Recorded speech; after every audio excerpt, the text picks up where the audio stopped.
Hey, how's it, everyone? I'm back again, ready for yet another video regarding UH athletics and or at least with the men's basketball team. And it's been a heck of a last few days or so. But hey, before I get to that, I want to tell you guys, hey, subscribe if you haven't. Helps the algorithm, helps me out. I'm still not able to remonetize my channel again.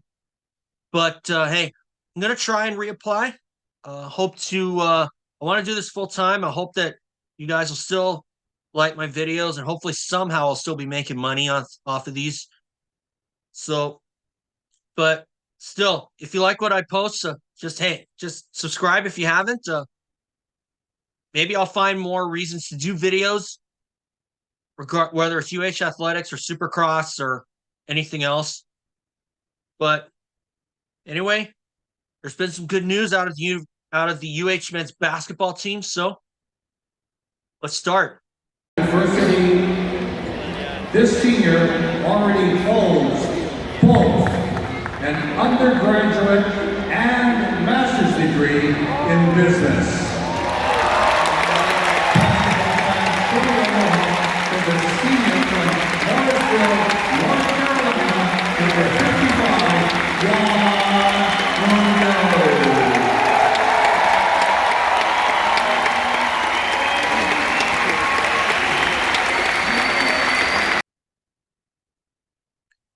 Okay, so what happened earlier this week was very good news, as I said earlier. Now, if you recall, when I gave my 2 cents on the UH men's basketball exhibition matchup against UH-Hilo, they ended up losing point guard Juan Munoz to another season-ending injury, which was an Achilles tendon. And Munoz was actually part of the senior celebrations this past February, where he was honored as a grad transfer. And so far, I think he's already graduated, but he has. I'm not sure. I'll have to check again.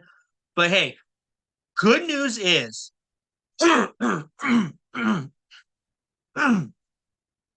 excuse me. Good news is, Juan Munoz has been granted another year by the NCAA as an 8th-year senior. And I, for one, am very much in favor of that, and I applaud Juan Munoz for getting that extra year. And as per other news that I meant to do earlier, not only has Juan Munoz been given another year of eligibility, but UH men's basketball also picked up someone else from the country of Japan. And he's the first player from Japan that I can remember in who knows how long. And his name, Akira Jacobs. And considering that, Hawaii is affiliated with Japan, you got flights going into Japan and everything. I actually would like to think that kind of a semi-local product in Akira Jacobs, who speaks really fluent Japanese. And of course, if you're a resident of Hawaii like I am, you know that a lot of last names are kind of Japanese or Hawaiian or anything like that. So, and obviously I mentioned that we do have a unique cultural diversity where we have a lot of different cultures. We also have a lot of course, Hawaii is certainly no short of places to eat, whether it be local food or other stuff. There's even some Japanese restaurants as well. But anyway, with Juan Munoz getting another year, good on him. You know why? I'm very glad that he petitioned the NCAA for another year, because I have said this on social media, but I would certainly hate for someone like Juan Munoz to come here and not have much of a tenure. Because in 2022, he was ruled out due to knee surgery, and then he came back, and then he ends up being relegated back to the sidelines because of that ruptured Achilles tendon, which was the same thing that cost Eli Tomac the Supercross championship this year. But anyway, of course, as Cooksey had mentioned, ruptured Achilles tendon, that takes about 10 months to a year to recover. And of course, Munoz had actually told KHON2's Rob DeMello, sports director there, that he loved basketball too much to just let it go. And I don't blame him. I'd have petitioned the NCAA for another year if I was in his position. But still, when you look at this past season, there are at least 5 games this season where having Munoz out there would have made a big difference would have made all the difference in the world. Because, you look at, if you didn't lose Munoz, they may very well have won the Outrigger Rainbow Classic in 2022 and had not taken Yale to overtime, because shooting was overall just terrible that night back in November, even though there were some bright spots. But, you put Munoz out there, we probably would have beaten Yale going away. Not going to lie to you. And, you look at conference play, we may very well have you put Munoz out there, we may very well have swept UC Davis. We may very well have won over UC Santa Barbara at home anyway. And we may very well have taken at least 1 or 2 games from Cal State Fullerton. Okay? So you put Munoz out there, that's at least 5 games that I can think of this season, conference and non-conference, that I felt got away from them because Munoz was not out there. And of course, it's not all Juan Munoz. There's other guys like Beon Riley, Justice Jackson, and we did lose a Moralato to shin splints after the Diamond Head Classic. But, looking at last season, you put Munoz out there, we may very well have gotten at least 1 win. We may very well have defeated Vanderbilt and very well have gotten South Florida. But, it is what it is. And, with the fact that Munoz did get another year, I am very much wishing that the NCAA showed the same consideration to Jerome DeRosier, because DeRosier, he was from the Ivy League. He graduated from Princeton, got his master's at the University of Hawaii. He had 1 more year to get his master's degree, which was in 2023. And it would really make sense if DeRosier was given a second senior year. But unfortunately, the NCAA made a very questionable decision and did not allow Ivy League players a second senior year, because when COVID hit, the Ivy League shut down. Nobody played.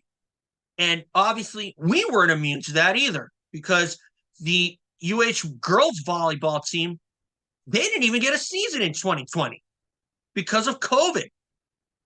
And I'm sure a lot of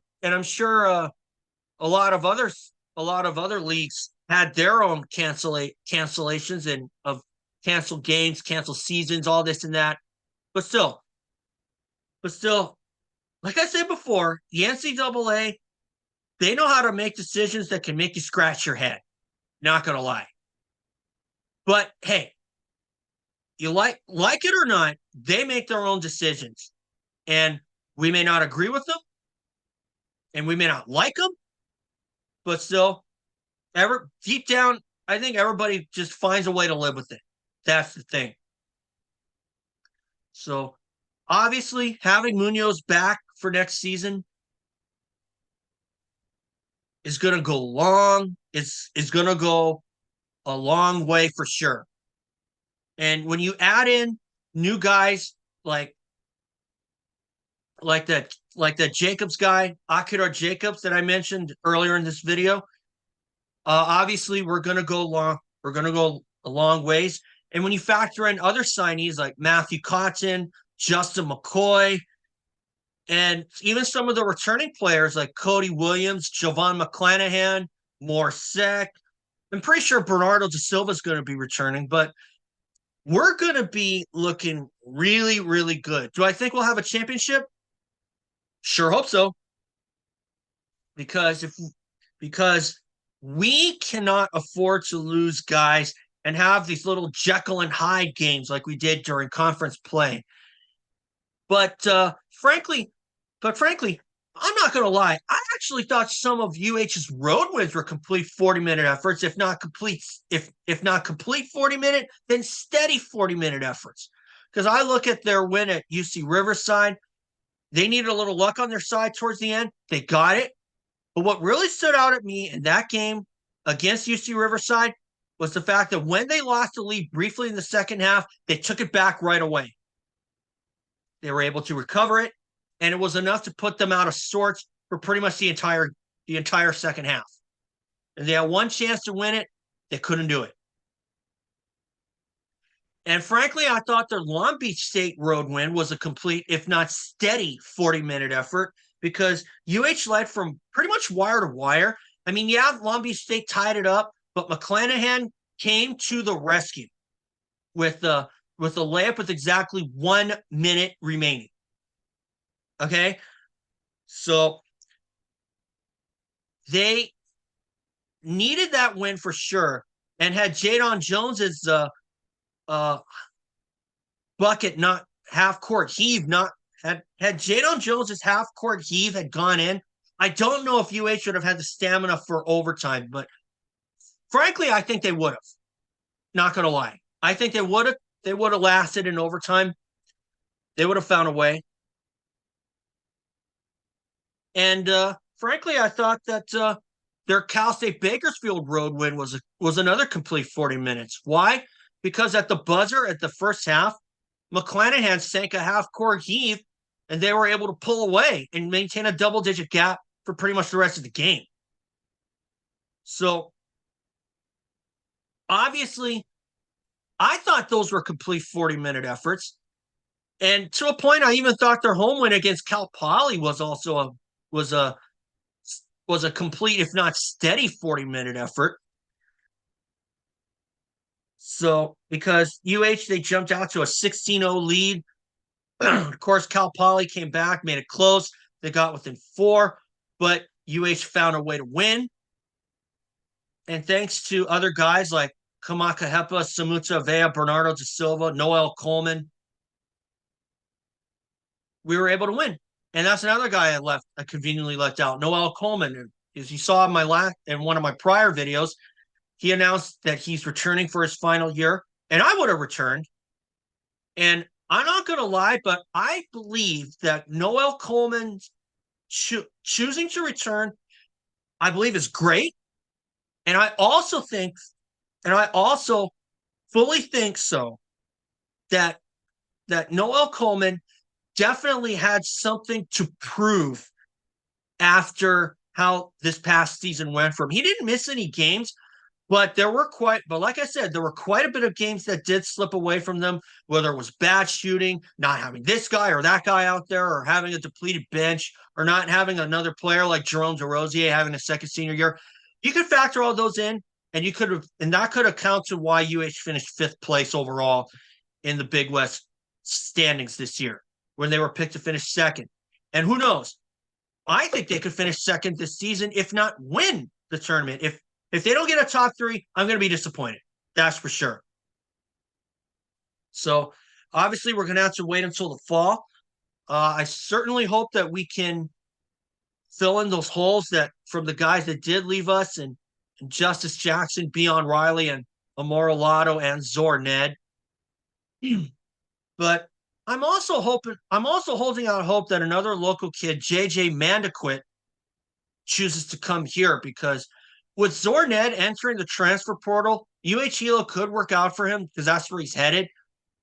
But obviously that's a big loss as well. But at the same time, it's also a double-edged sword, because Zor Ned was in the same graduating class as me in spring 22. So he probably could have left the team if he wanted to. But you know what? He chose to continue on. And I think he's probably going for a master's, although I'm not quite sure. But, so obviously the guys want time on the court, and UH-Hilo could work out well for Zor Ned. It definitely worked out for Cameron Ing, and he's now playing at Chaminade, I think. or something like, or it's one of the Division II schools in Hawaii. I don't quite remember. But anyway, guys, that's all for today. So once again, Juan Munoz granted an additional senior season. He will be back for the 23-24 season. And I'm going to look for big things from him, because if the exhibition matchup last year on November 3rd was any indication, where he got 16 points and 2 rebounds, that's indication that that kid's got talent. So anyway, guys, well, I'm a Pono, everyone.